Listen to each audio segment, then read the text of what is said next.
நிதிநிலை அறிக்கை தொடர்பாக முதலமைச்சர் ஆலோசனை. முதல் கட்டமாக கூட்டுறவு மற்றும் உணவுத்துறை அதிகாரிகளுடன் ஆலோசனை மேற்கொண்டார்.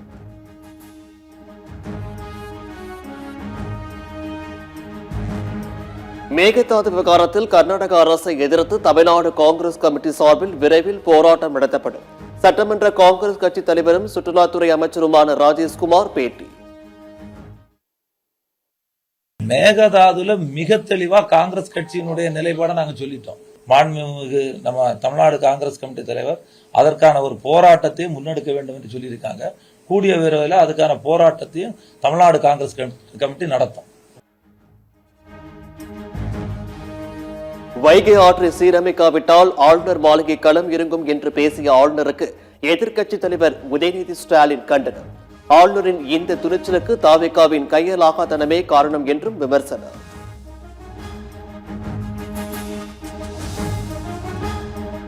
அதிமுக எம்எல்ஏக்கள் ராஜினாமா செய்வது அவர்களின் சுய முடிவு. காங்கிரஸ் எம்பி பிரவீன் சக்கரவர்த்தி கருத்து. சென்னை திருவெற்றூரில் ரியல் எஸ்டேட் அதிபரிடம் பணம் கேட்டு மிரட்டல். திமுகவை சேர்ந்த முன்னாள் எம்எல்ஏ மகன் கைது. ஆளுநர்களின் அரசியல் நோக்கங்களை முறியடித்த வரலாறு கொண்டதுதான் தமிழ்நாடு. ஆளுநர் அர்லேக்கருக்கு Marxist communist MP Su Venkatesan எச்சரிக்கை. திமுக மறுசீரமைப்பு குழுவுடன் மு.க. ஸ்டாலின் ஆலோசனை. சென்னை ஆழ்வார்பேட்டை இல்லத்தில் நடைபெற்ற ஆலோசனையில் உதயநிதி ஸ்டாலின், கனிமொழி உள்ளிட்டோர் பங்கேற்பு.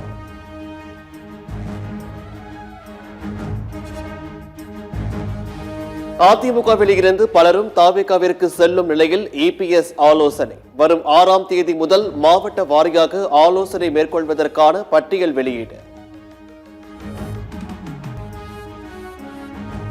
சென்னையில் நாளை முதல் சொத்து வரி வசூல் முகாம். சென்னை மாநகராட்சி அறிவிப்பு. தாவேகா ஆட்சி 5 ஆண்டுகள் முழுமையாக நீடிக்க வேண்டும் என்பதே இந்திய கம்யூனிஸ்ட் கட்சியின் நிலைப்பாடு. RSS பாஜக உடன்தான் தங்களுக்கு சித்தாந்த பகைமை உள்ளது என்றும் சிபிஐ மாநில செயலாளர் மு. வீரபாண்டியன் பேட்டி. 5 ஆண்டு நீடிக்க வேண்டும் என்றுதான் நாங்கள் ஆதரவளித்திருக்கிறோம்.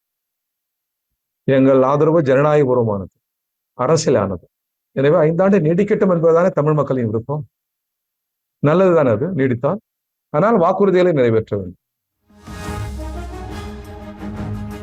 தாவேகாவில் அதிமுகவினர் தொடர்ந்து இணைவதற்கு காரணம் என்ன என்று சத்தியம் தொலைக்காட்சி நடத்திய ஆன்லைன் சர்வே. பதிவுக்காகவும் பணத்திற்காகவும் என்று 72% பேர் கருத்து.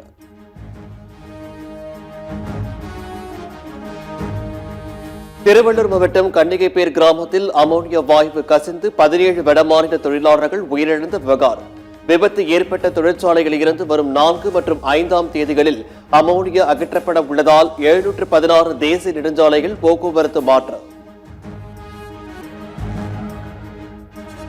சைவம் வைணவம் பற்றிய சர்ச்சை பேச்சில் சென்னை ஜார்ஜ் டவுன் நீதிமன்றம் பிறப்பித்த உத்தரவை ரத்து செய்ய கோரி முன்னாள் அமைச்சர் பொன்முடி தரப்பில் தாக்கல் செய்யப்பட்ட மனு. பொன்முடி மீதான வழக்கை ரத்து செய்ய முடியாது என்று தீர்ப்பளித்து தள்ளுபடி செய்த சென்னை உயர்நீதிமன்றம்.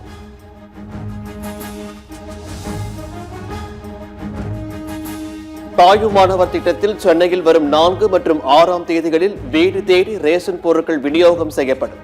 கூட்டுறவு சங்கங்களின் கூடுதல் பதிவாளர் அறிக்கை.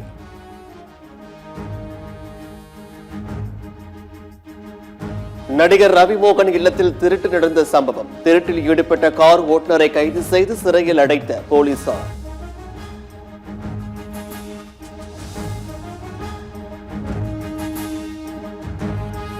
திருவண்ணாமலை மாவட்டம் கண்ணமங்கலம் பகுதிகளில் 2 மணி நேரத்திற்கு மேலாக மின்சாரம் துண்டிப்பு.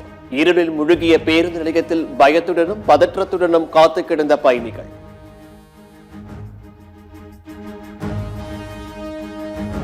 அதிமுக அமைப்பு செயலாளராக ஜக்கையனை நியமனம் செய்து பொதுச் செயலாளர் எடப்பாடி பழனிசாமி அறிவிப்பு. அதிமுக அமைப்பு சாரா ஓட்டுநர்கள் அணி செயலாளராக MM கோபி நியமனம்.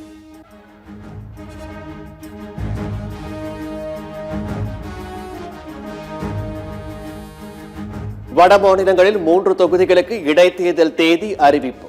பீகார், மத்திய பிரதேசம், குஜராத் ஆகிய 3 மாநிலங்களில் உள்ள 3 தொகுதிகளுக்கு ஜூலை 30 வாக்குப்பதிவு. ஆகஸ்ட் 3 வாக்கு எண்ணிக்கை. கற்பனை செய்ய முடியாத வேதனையை மணிப்பூர் அனுபவித்து வருகிறது என ராகுல் காந்தி வேதனை.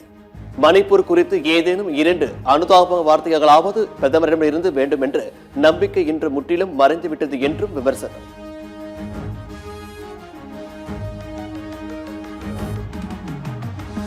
பெங்களூருவில் உள்ள இஸ்ரோ தலைமையகத்திற்கு வெடிகுண்டு மிரட்டல்.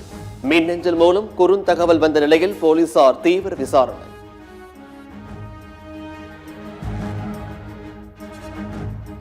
பாகிஸ்தானில் சுற்றுலா பயணிகள் சென்ற படகு கவிழ்ந்து விபத்து.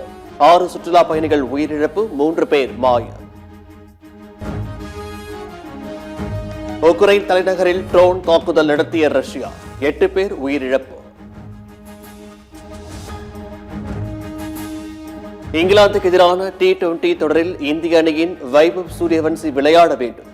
முன்னாள் வீரர் ரவி சாஸ்திரி கருத்து.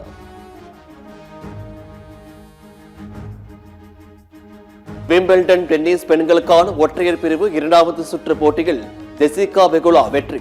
ஸ்பெயினின் சாரா சாரிப்ஸை வீழ்த்தி அசத்தல்.